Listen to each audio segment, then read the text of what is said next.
I am now. So now I'm going to be looking for associations between numerical variables in one of our favorite databases, the North Carolina birth records. Okay, and this is a sample of 800 births during a period of a year, a couple of decades ago. So one of the ways I'm going to look at this, again, I'm going to create a scatter plot. So I'm going to go legacy dialogues, scatter dot. And I could say simple scatter dot and just look at two variables at the same time, but I'm going to go to a matrix scatter dot. That's a little bit different than what I did last week, right? So my matrix variables are going to be, let's see where my matrix variable is going to be. Well, I'm interested in the age of the mother has any influence on this, the weight gained during pregnancy, the weight of the child at birth, and okay, that's all. I want to look at those three variables to see if there's an association between a couple of them. So I'm going to click OK. SPSS is going to create scatter dots for me for all three of those possible associations.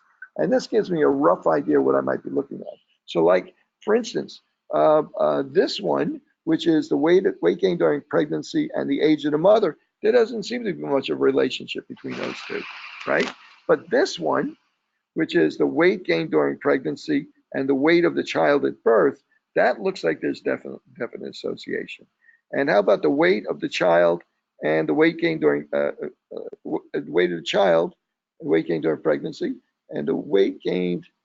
Are these the same one? No. Weight of the child, weight gain during pregnancy, and oh, I see. Okay, no, I was looking at a couple of them twice. Okay, good. All right, what about this one? Age of the mother and weight of the child has a little, seems like it's a little bit of an influence. And we already know about that one. So if I want to see if there's a correlation between the weight gain during pregnancy and the birth weight of the child, I now have to run a statistical test called correlation. So what is correlation? Correlation is looking for an association between two numeric variables. So I'm going to go up here to analyze. I'm going to go down to correlate, to bivariate. Again, this is in the manner of review. And I'm going to move into the variables, the weight gain during pregnancy and the birth weight of the baby. Okay, that's grams. Let me do it in ounces. I'll stick with ounces. Okay, I'm going to click OK. SPSS is going to do that analysis for me. And what I found is that the Pearson's correlation for or the R value is 0.222. 22%, 0.222 is the Pearson's R value of Pearson's correlation. Okay, so now, is that a strong correlation? What is the numbers for correlation? What's a strong association? What's a weak association? Let's start out with what number will we have for the R value if there's no association whatsoever? 0, right? So if it's a strong association, we would have 1. Okay. If it's a very strong negative correlation, which means that as one value goes up, the other one goes down, but it's a really good correlation, then that would be a -1. So we're looking for it to be close to 1. So 0.22 is not 0, but it's also not very close to 1. So it's not a super strong association, right? And but however, it doesn't have to be that strong an association for it to be a real association. In other words, just because it's not it's not as predictable as you would like it, doesn't mean that that association is not real. And the way we check to see if statistically if that's real or due to chance is we look at the significance, the ANOVA test significance, and it comes back less than 0.05. So the probability that this result is due to chance is there's less than 5% chance that that result is due to chance and is not real. In other words, it's less than 5% chance that we would get this extreme an association if the null hypothesis were true. And what was the null hypothesis? Null hypothesis is that there's no association between the weight gain during pregnancy and the weight of the infant at birth, right? And apparently I would have thought it would have been a better association, but it isn't that strong an association, right? That's interesting, right? However, statistically, it is significant. We can reject the null hypothesis and say there is an association between weight gain during pregnancy and the birth weight of the infant. Now, the other thing I can say to myself here is is that, gee, that's not that strong an association, but it is a real association. Maybe there's a better way for me to articulate my null hypothesis. So if my null hypothesis is there's no association, well, what was that statistic we were using? We were using R, right? So our null hypothesis is that R is equal to 0, no association. And our alternative hypothesis is that it's not equal to 0. So in this case, it's 0.22, it's not equal to 0, and it's statistically significant. So we can reject the null hypothesis. So now that's a simple linear correlation. Okay, so now I can take that further. I can perform an operation called regression. I'm going to go up here, analyze, regression, linear. And when I perform linear regression, I can take make a prediction as what I think is the influencer here. Which one is the independent variable, the variable that is driving the value of the other one? So I don't think that the infant's weight is driving the weight gain during pregnancy. It's the weight of gain during pregnancy that's determining the weight of the weight of the infant at birth. So the independent variable would be the weight gain during pregnancy, and the dependent variable would be the birth weight of the infant, right? So the independent variable determines the dependent variable. Obviously, dependent is a little bit clearer. It means it depends on the birth weight, the weight gain during pregnancy. So I'm going to go ahead and say okay, and I'm going to run this analysis, this regression analysis. And as we worked with it last week, we found, okay, well, the R value is 0.22. It recalculated the Pearson's correlation. It came up with an R square value. You remember what we said about that R square value last week? That R square value, what does that represent? That tells us that 5% of the variability in the birth weight of the infant can be explained by the weight gain during pregnancy. That's amazing. That means 95% of the weight of the baby is not determined by the weight gain during pregnancy, determined by other factors. That's amazing, isn't it? So, like, in other words, if somebody gains a lot of weight during pregnancy, doesn't mean they're going to have a big baby, right? Right? That's true, right? Okay. Yeah, there you go. A lot of water gain and stuff like that, right? Exactly. So it's not a very good predictor. It is somewhat of a predictor. So if this were a somewhat better predictor, I need a more animated class in here, you know? If this were a better predictor, this would make more sense for me to do what I'm about to do. But one of the things that I can see here is that it's produced these coefficients for me. And those coefficients are a way for me to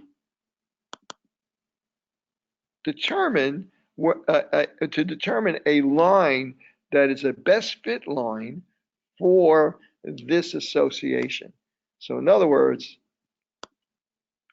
that this associate, oh, I didn't do it on here. Analyze, the script is analyze. I'm going to go with the graphs, legacy dialogues, and scatter dot.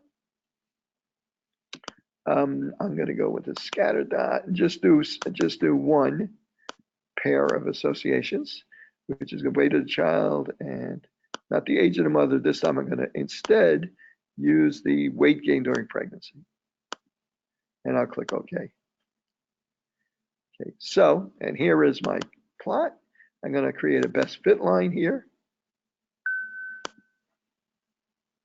Okay, and here's my best fit line. But you know, there's a little bit of a cheat here. Look, there's a formula back here. Y is equal to 1.66 or something like that. Yeah, there's a little formula buried in there. It's hard to see. But that line is that line that's predicting how these two values correspond to one another. That line is determined by using a regression. That line is determined and tells us the relationship between these two variables. Sometimes they're much better predictors than this line is, because we saw that only a small percentage of the association is due to weight of the birth weight of the child is due to weight gain. But in this case, there is some association. So I can determine what that line is by using the coefficients that SPSS has produced for me here. So that was 106, I think it came up, which was the y. This is the y-intercept for the line, and this is the slope of the line. So in statistics, if I can't get both of these on here at the same time. So my line, and there's a couple of ways you might do this. If you're a math major, you usually like to use mx plus b, where y, the dependent variable, is equal to, for a straight line, is equal to the slope of the value for x plus the y-intercept. Notice when x is equal to 0, this drops out, and y is just equal to b, hence the y-intercept. So in other words, this would be the y-intercept, and the slope of the line going through that point would determine that line completely. So in statistics, you'll often see that abbreviated as y is equal to beta 0 plus beta 1x, right? Where this is the slope and this is the y-intercept. So in this case, y is equal to, well, the slope is 0.361 times x plus the y-intercept, which I'm going to call that 106 to make things simpler. Okay, so I'm going to pull this up here. So now that describes that line that we just saw that was sent through that scatter plot. Okay, y, in this case, y, this value y, the dependent variable, that's the birth weight of the infant. And that's equal to 0.361 plus times x, 0.361 times x plus 106. Okay, and x, well, let's see, birth weight is equal to 0.361. X is the weight gain during pregnancy plus 106. So we can use this formula if we know the amount of weight that's been gained by the mother. This might be, especially had it been a better correlation, this might have been a good way for us to predict the birth weight of the infant. A lot of things that might, the other reason why you might want to do that, you might want to decide that it's time to induce labor. You might want to be concerned about the baby being premature, if it's not enough weight gained by the mother, and so on and so forth. But it's not really that great a predictor, is it? But in any case, let's assume we're a bit better predictor. Now, if, for instance, if the mother gained 10 pounds during pregnancy, that's a pretty low number, right? Well, then this formula predicts that the birth weight of the infant would be equal to 0.361 times 10 plus 106. Okay, which would be 3.6 plus 106 would be approximately 110 ounces. That's a pretty small baby, right? What is that, about 7? What's 16 into 110 is, how many pounds is that? Let's calculate. Yeah, let's do that. 110 divided, 16, 110 divided by 16 equals under 7 pounds. That's a pretty small baby, right? So now had it been 20 pounds, weight gain was 20 pounds, well, now that might be, that might not be another 3.6, so that might be now 114, 114 ounces, right? Now over 7 pounds. So we can hopefully use a regression formula to help us understand two things. Help us, number one, predict what the dependent variable might be, like in this case, the birth weight. But the other thing it tells us is that this slope represents the amount that the dependent variable y goes up for every value that the x goes higher, right? So in other words, the slope is the change in the y value over the change in the x value. So what does that tell you? That tells you for every 0.36 pounds that the mother gains in weight, for every pound that the mother gains in weight, the infant goes up 0.36 ounces, right? So we can correlate, we can use that to see how effective extra weight gain or no weight gain is on affecting the birth weight of the infant. Well, that's pretty interesting. I mean, it's nice that we have that, but it's not a very good predictor. Why did I say it wasn't a very good predictor? I said it wasn't a very good predictor because if I go back to my, if I go back to my analysis,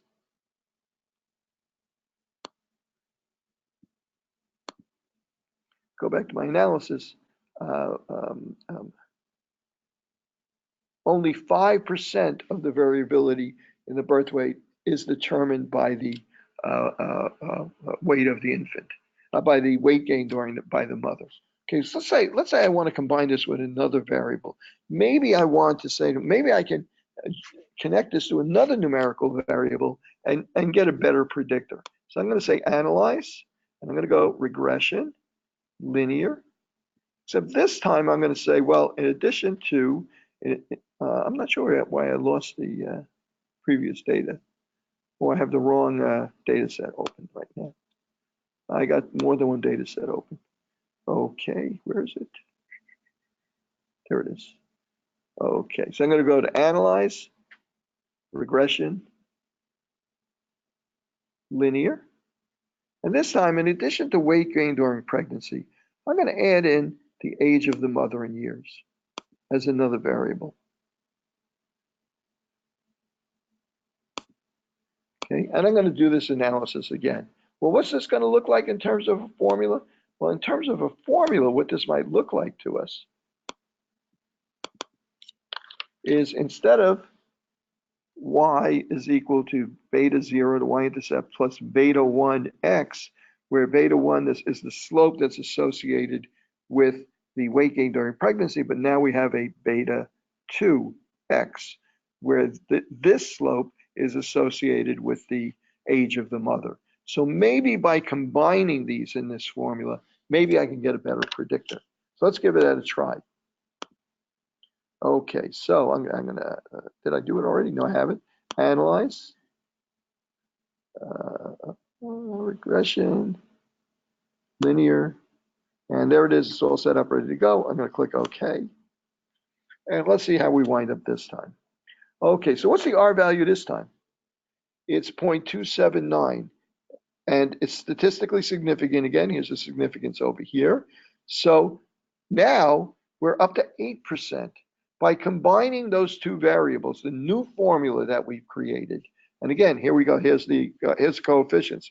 This is, our formula would be y, the birth weight of the infant, is equal to 89 y-intercept plus 0.354 times the weight gain during pregnancy plus 0.618 times the mother's age. So now I have a new formula that I can apply. And how successful are we at predicting there? Instead of being, what was it before, 0.22, 0.05, like 4% or 5%, now almost 8% of the variability in birth weight can be predicted by this formula instead of only 4 or 5 before. So we've improved our prediction ability with this formula. This isn't a great data set for this, right? Because, yes? I'm sorry, no, but you said it was statistically significant because that had 0. The analysis is the ANOVA. This is your analysis of this is the statistical analysis for the R value. Okay, it's 0.000. When you saw it, when I did correlation, it was right next to the R value. Here it's in a separate table. Okay, so the significance is less than 0.05. So what was the null hypothesis again? The null hypothesis is R is equal to 0 or no association. The alternative hypothesis is R is not equal to 0. And in this case, it's equal to 0.279, and that's not due to chance because we know that because the significance is below 0.05. Okay? So what do we call that? If we call the other one simple linear regression, what would we call this one? Exactly on the right track. Multiple linear regression. There you go. That's where the multiple. And in fact, you're right on the track there. Perfect. So literally, as you go through this, you could combine different variables together to see if you get a better predictor. Now you have to be careful of certain things because when you use, you can fool yourself easily with multiple linear regression because sometimes you can cheat without intending to cheat. So for instance, What if, in this case, I don't think there's that much association between the mother's age and how much weight she gained, but there could be studies, like for instance, if you wanted to know um, um, uh, what a person's blood pressure was, right? Well, and you decided, well, I'm going to examine a multiple linear regression using their blood sugar and you want to check their blood pressure, you want to predict their blood pressure. I'm going to use blood sugar and I'm going to use cholesterol level, right? Okay. Well, what do those two things have in common, right? In other words, what kind of people usually have higher cholesterols and higher blood sugar? Huh? Yeah, well, or elderly, older people. In other words, the common factor could be or high people with high BMI, higher cholesterol, higher, like pre-diabetic could be higher. And so they're associated a couple of ways. So they're not really two different variables. So you got to be careful with that, because then, like that you have a confounding factor in there, which is age. You may be really associating the person's blood pressure predictions with age rather than those two variables, really, because they're both affected so much by age. You got to be a little bit careful about. In this case, we chose the age of the mother and the weight gain during pregnancy. And I don't think I have a whole lot of reason to believe that the age of the mother, young mother versus an older mother, is going to make that much difference in terms of how much weight they gain. Right? We could test that, I guess. Right? We could test the age. First, we could look for a correlation between age and weight gain during pregnancy. You want to see if there's an association. Let's see if there's an association. Analyze, right? Correlate. Okay. Weight gain during pregnancy and the age of the mother. Is there a race in there? Yeah, but it's a categorical variable, not a numerical variable. Okay, we're dealing with numerical variables right now. Okay, so let's see what I got here. Okay, so my Pearson's correlation is 0.028. Well, not much of a correlation, is it? 0.028, right? It's almost zero, right? What about the statistical significance? Is it statistically significant? No, look at that, 0.44, right? Then this is a big sample set, right? So in other words, this basically says we can't reject the null hypothesis that R is equal to zero, and there's no association between the weight of the mother, the age of the mother, and how much weight she gains during pregnancy. So that's pretty interesting. There's, some younger women will gain more weight, some older women, but it's not very predictable. In other words, it's not really based on age. So those two variables were actually pretty good variables to use in a multiple regression, because they measure separate things. They're not measuring the same thing. Okay? Okay, where, again, if we were trying to predict blood pressure and we were measuring a person's, using in our formula, in our regression, cholesterol and blood sugar level or insulin sensitivity. Well, those two, if I did an association, if I did a correlation between those two, I probably would see an association. So if you have a high cholesterol, you probably also have a high blood sugar level, right? So there probably is an association there. In this one, we just demonstrated there probably is an association. So this was a good one, good pair of variables to examine in a multiple regression. Would have been nice if we had a better fit, because there's so many other variables that determine the birth weight of the infant, nutrition, and genetics, and so on and so forth. That there are so many other things that only a small percent, only that 8% is what we could predict in the way of variability. Okay, you guys comfortable with that online? So that's called multiple linear regression. The original last week we were talking about correlation, linear regression. Now we've been talking about multiple linear regression, comparing the values from more than two numerical variables. Okay, so from there I'm gonna open up a PowerPoint here. So I don't need to save this for right now, and I just want to go through a quick PowerPoint. And I'm going to really buzz through this quickly because I want to get to the data sets for the project and report, and I don't want to keep you guys here too late. So this is probably your last night at school, right? Yes. Okay. Oh God. Okay. Okay. Regression models. What do you use in linear regression analysis? Functional relationship between the outcome variable, the dependent variable, and the explanatory variable or independent variable. So you could also look at them. The independent variable is the explanatory variable. It explains the other one, and the other one is the outcome variable. Okay, so you can use it for continuous data. You can also, we're going to get into something that like logistic regression, where also you wind up using categorical variables also. When you use a single linear regression, is when you use one independent variable. Multiple linear regressions when you use two or more explanatory variables. Okay, why do you use it? Because you want to predict the dependent variable based on the values of the other ones that you know, and you want to figure out what does that slope look like. If a person drops so much in their BMI, how does that affect their blood pressure or their risk of a heart attack or whatever? That's what you're really looking for when you do regressions. Okay.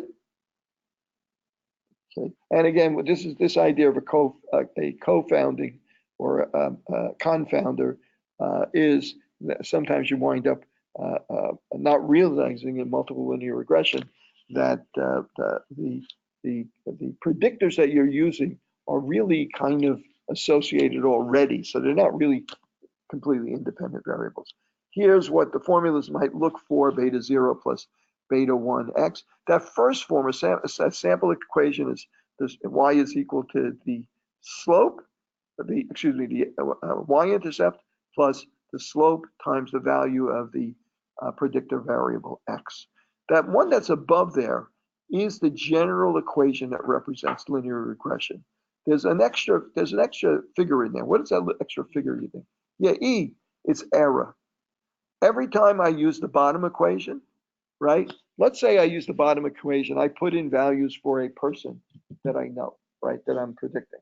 And then I actually measure, let's say, for instance, a mother, she's about to give birth, and I check how much weight she's gained, I record her age, and I write down, I use this formula that we've generated to predict her baby's birth weight.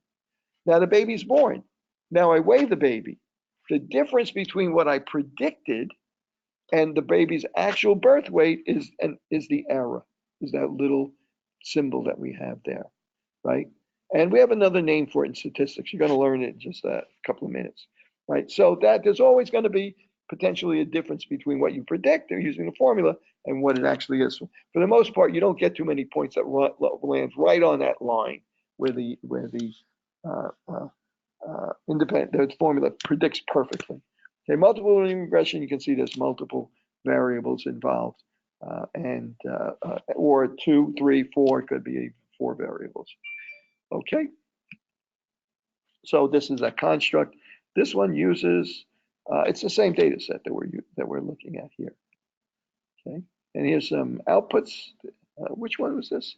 This is a mother weight during pregnancy, age of the mother, completed weeks of gestation. This, okay.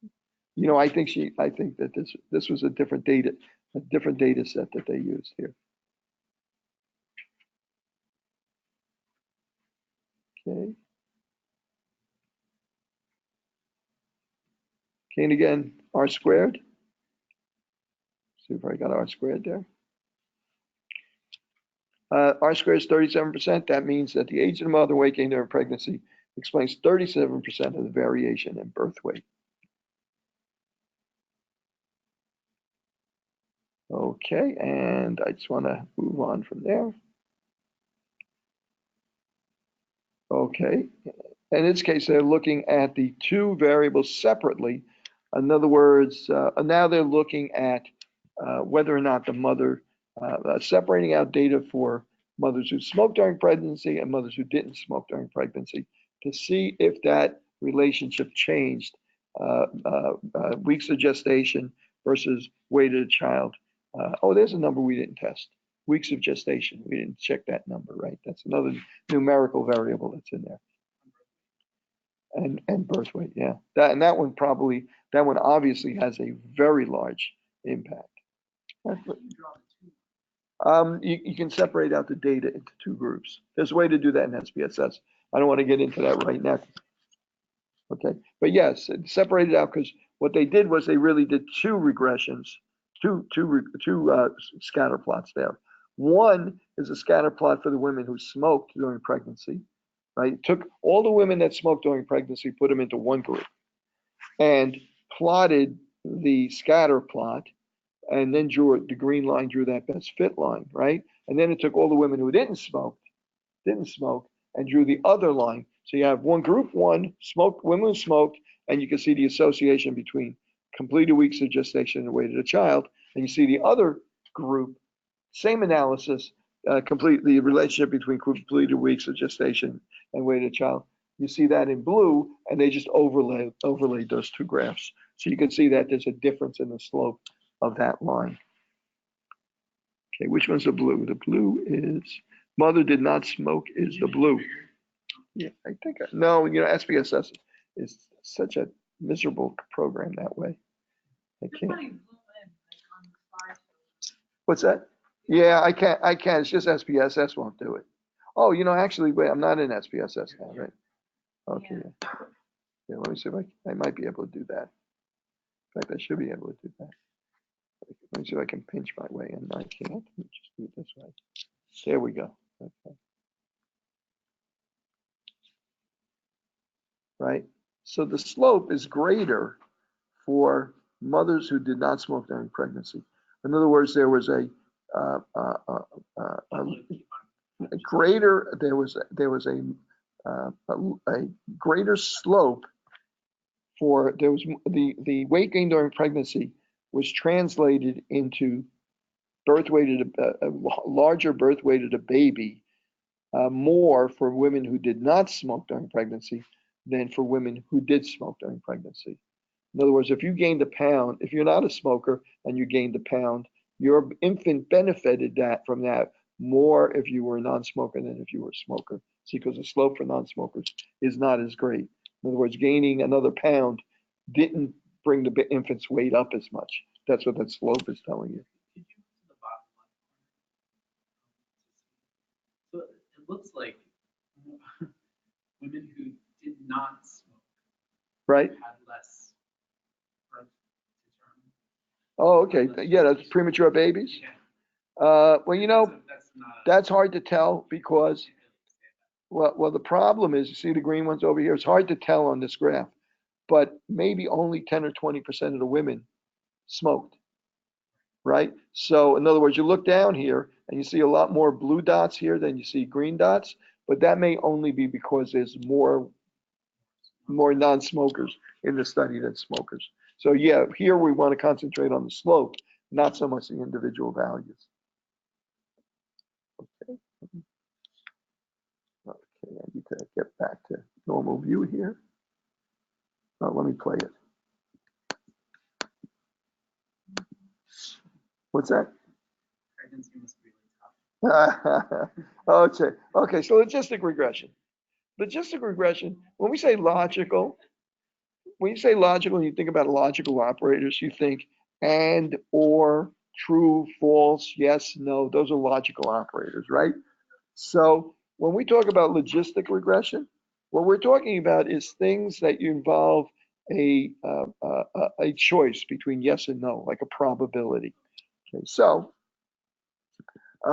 you're looking at the relationship between explanatory variables, one or more, and you're looking for a result that's a variable that's a binary outcome, yes or no. Like, for instance, what's the probability that the infant will be born premature? What's the probability that this person is going to be diabetic? What's the probability that someone's going to have a heart attack in the next 5 years? Right. So that's what we're looking for. Looking for a binary outcome, not a numerical outcome. Okay. So success, like whether or not a person is diabetic or is pregnant or is alive or dead, that's a yes or a no, like one or two.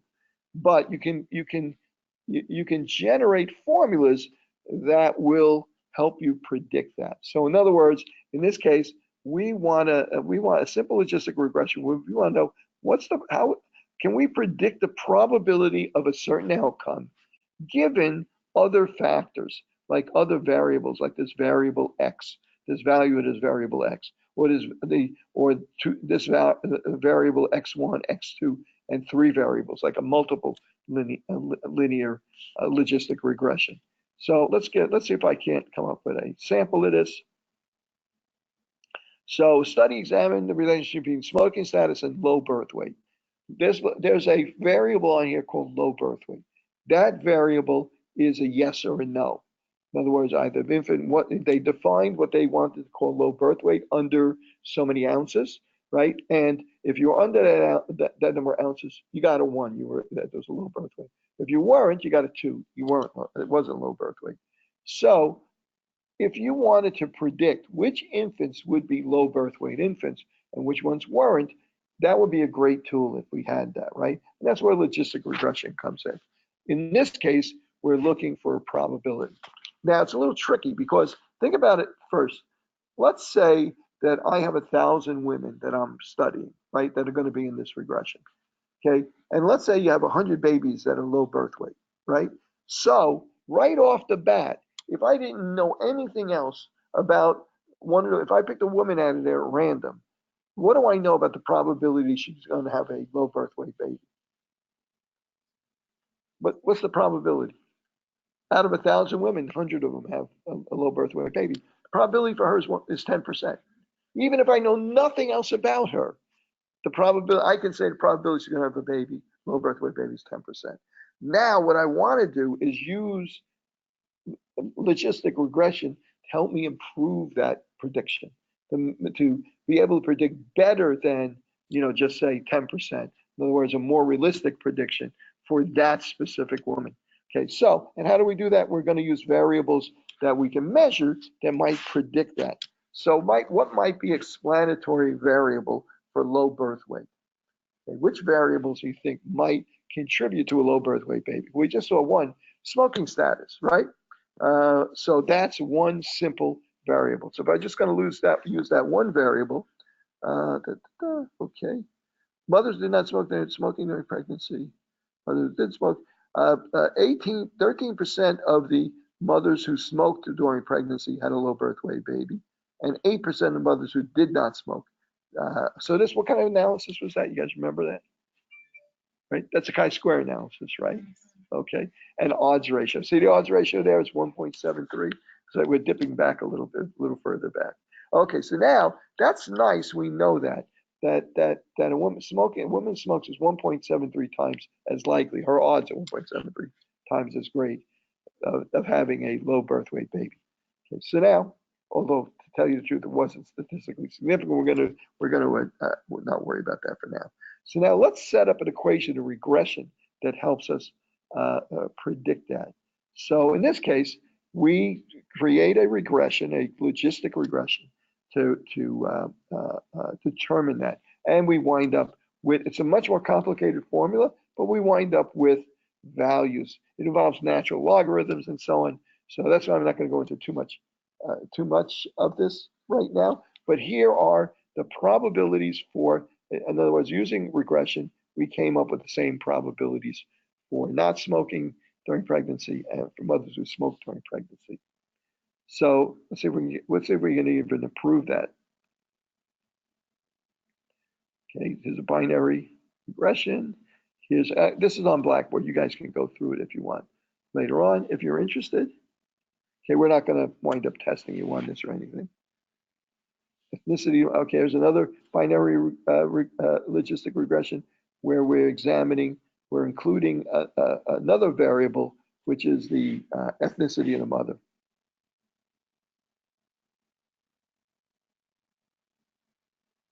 Oh, okay, and at any rate, you can improve the accuracy of the logistic regression. So when you see logistic regression, you're usually looking at a situation where you're creating a formula very similar to the way we did regression to improve your prediction of a binary outcome, like the probability of premature birth, probability of being diabetic, and so on and so forth. Okay, so I want to move on from there, and I want to talk about what we need to get done for this week, which is our last week. Okay, so yeah.